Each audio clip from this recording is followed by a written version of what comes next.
Bunda, aku itu sering banget ngalamin nyeri dada sebelah kiri. Takut ya, amit-amit kan biasanya sebelah kiri ini berhubungan dengan jantung ya. Jadi teman-teman, aku juga pernah ngalamin hal ini dan aku bakal memberikan solusi dan penyebabnya. Pastikan kalian nonton videonya sampai selesai. Jangan lupa buat aku subscribe, like, comment, dan share.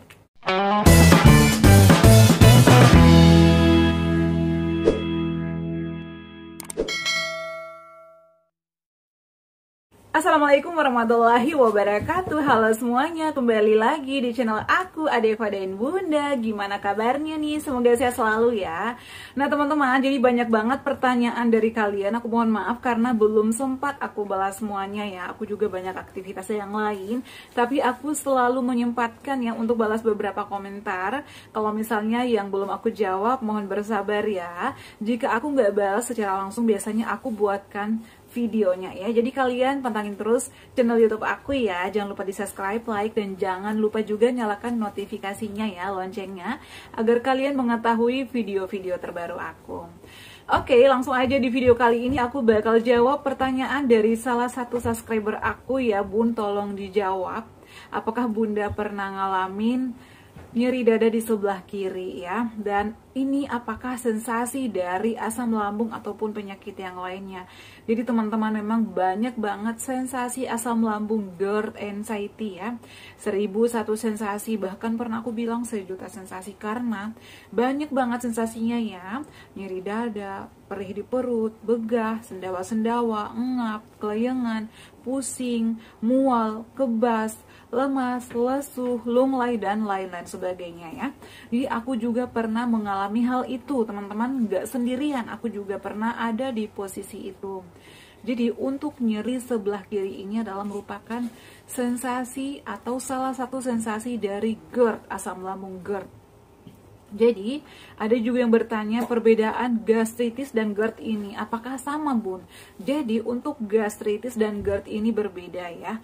Jadi, kalau misalnya gastritis ini itu terjadinya iritasi ya, atau peradangan di dinding lambung kita, sehingga banyak gasnya. Kalau misalnya asam lambung kita naik, asam lambung itu memenuhi ya lambung kita. Jadi, kita itu sensasinya biasanya ada sesak, begah, gembung perut kita ya, menggembung-gembung ya, begah banget, kadang susah banget narik napas.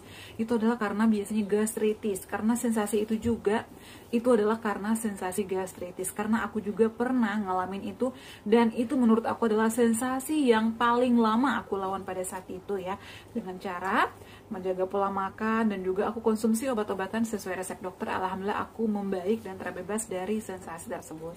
Sedangkan GERD ini adalah melemahnya katup lambung. Jadi cairan yang naik itu kembali ke kerongkongan ya, atau ke esofagus. Jadi kalau misalnya kita udah makan dan berbaring, itu langsung naik asam lambung kita. Jadi melemahnya katup lambung kita sehingga menyebabkan reflux ya, atau cairan naik ke esofagus atau ke kerongkongan. Ada sensasi panas ya, kadang panas terbakar di dada, di kerongkongan, kadang mengganjal, rasanya pahit, asam. Di sini kayak banyak lendirnya, itu adalah juga karena sensasi GERD. Jadi seperti itu penjelasannya. Nah Bun, gimana kalau misalnya kita ngalamin nyeri dada sebelah kiri? Pernah nggak Bun? Aku tuh sering ya dulu nyeri dada sebelah kiri, kadang tengah, kadang sebelah kanan. Jadi aku tuh udah ngalamin hal itu teman-teman. Itu disebabkan karena asam lambung kita juga naik ya. Asam lambung naik ke kerongkongan. Jadi kalau sensasi nyeri di dada sebelah kiri ini karena melemahnya katup lambung ya, bagian bawah kerongkongan. Jadi biasanya kita nyeri, kemudian kadang jantung berdetak kencang, panas di dada, ke esofagus juga panas. Jadi teman-teman, kalau misalnya mengalami hal ini gak usah panik ya. Apalagi kalau misalnya kita udah tahu nih, aku ada riwayat GERD, berarti asam lambung kita lagi naik. Jadi caranya bagaimana agar tidak sering kambuh-kambuhan? Yang pertama, ini disebabkan karena biasanya kita makannya berlebihan ya. Makan berlebihan dan juga tidak dikunyah halus. Kemudian setelah makan biasanya berbaring. Jadi kalau misalnya teman-teman sudah makan dan berbaring, itu bakal naik lagi asam lambungnya ya. Jadi katup lambung kita itu melemah sehingga reflux atau cairannya itu naik ke kerongkongan sampai ke esofagus. Jadi kadang kita rasa nyeri di dada, sebelah kiri, sebelah kanan, kemudian di kerongkongan juga kadang mengganjal, panas, kayak sensasi terbakar gitu ya teman-temannya.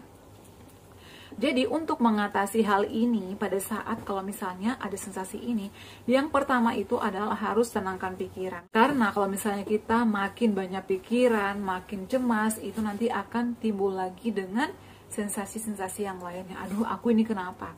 Jadi pertama adalah hal yang pertama kita lakukan, minum air hangat. Ya, minum air putih, selonjoran, kadang aku sambil tutup mata. Tarik napas dalam-dalam ya, pernapasan diafragma boleh. Kemudian hembuskan melalui mulut secara perlahan-lahan. Jadi tarik napasnya itu melalui hidung ya teman-teman. Kadang aku kayak gitu ya. Kemudian teman-teman, minum air hangatnya jangan banyak-banyak ya, sedikit demi sedikit. Setelah kalau misalnya udah agak tenang nih pikirannya, jika misalnya ada obat-obatan lambung di rumah, bisa konsumsi.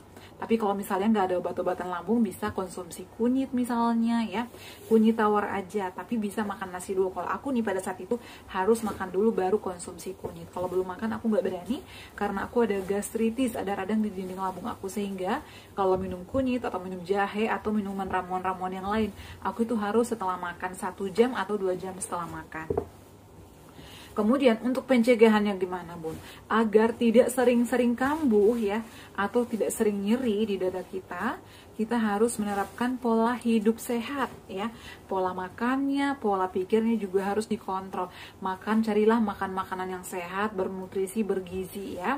Makanan yang sehat ini seperti apa Bun? Jadi makan sering, porsi kecil, diatur aja jamnya ya, 2 jam sekali atau 3 jam sekali, tapi porsinya kecil. Kemudian hindari dulu makanan-makanan pantangan ya, seperti cabai, lada, kemudian soda, berlemak, kafein, minyak-minyakan. Itu harus dihindari dulu ya, sampai benar-benar pulih. Kemudian selain itu juga terapkan olahraga ringan secara teratur.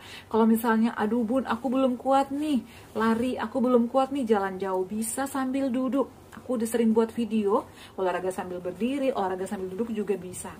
Kemudian selain itu juga pikirannya harus tenang. Jadi yang harus kita lakukan itu adalah harus happy ya, harus healing agar pikiran-pikiran negatif atau overthinking itu menjauh.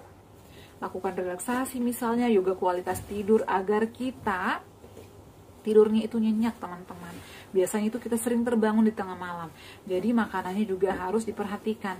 Kemudian hindari juga minum setelah makan. Jadi aku itu biasanya makan dulu, setelah 15 menit atau 20 menit baru minum. Karena kalau misalnya kita langsung minum banyak, itu biasanya langsung rasanya mau mual ya, mau muntah. Jadi hindari minum setelah makan. Kasih jeda dulu 15 sampai 20 menit barulah minum. Kemudian teman-teman juga jangan begadang. Karena begadang ini juga bisa memicu ya, kita juga nggak boleh kecapean. Jadi istirahatnya cukup ya, pola pikirnya dijaga, pola makannya, olahraganya diterapkan. Insya Allah itu sensasi nyeri di dada bakalan secara perlahan-lahan menghilang. Kemudian teman-teman jangan mengangkat beban yang berat ya. Kalau misalnya naik kendaraan umum ya, atau kendaraan roda 2, pakai jaket yang tebal. Dan teman-teman jangan minum yang es-es ya. Kemudian hindari ngerokok, itu adalah pantangannya banget. Hindari ngerokok, jangan begadang. Selain itu juga mandinya jangan terlalu sore ya. Kalau misalnya mandi nih, biasanya aku paling sore itu jam 4. Kalau misalnya habis kehujanan atau mungkin seharian nih capek banget, pegal-pegal badan, mandinya pakai air hangat aja ya, ditetesin minyak kayu putih 3-5 tetes. Kemudian mandi ya. Setelah mandi juga balurin seluruh badan minyak aromaterapi ataupun kutus-kutus, kohira ataupun minyak yang lainnya. Setelah itu istirahat ya. Refresh otak kalian dengan hal-hal yang menyenangkan. Kalau dari rumah ya, misalnya main sama anak, nonton, dengerin sholawat, nonton film-film kesukaan, itu juga bisa membuat kita lebih semangat ya, lebih positive thinking daripada kita memikirkan hal-hal yang sangat mengganggu dan yang membuat kita cemas. Seperti itu teman-teman. Kemudian makan malamnya paling malam jam 7 atau setengah 7. Setelah itu pada saat mau tidur biasanya aku minum Yakult dulu ya, atau kalau enggak minum jahe, kasih madu setelah itu ya. Kemudian setelah itu kalau misalnya aku lapar tengah malam, sediain aja oat ya, agar asam lambung itu nggak sering naik. Karena kalau misalnya asam lambung naik, itu sensasinya juga banyak teman-teman. Jadi harus terapkan pola hidup sehat, pola makan, pola pikir, dan juga olahraganya diperhatikan ya. Oke ya teman-teman, semoga bermanfaat share kali ini.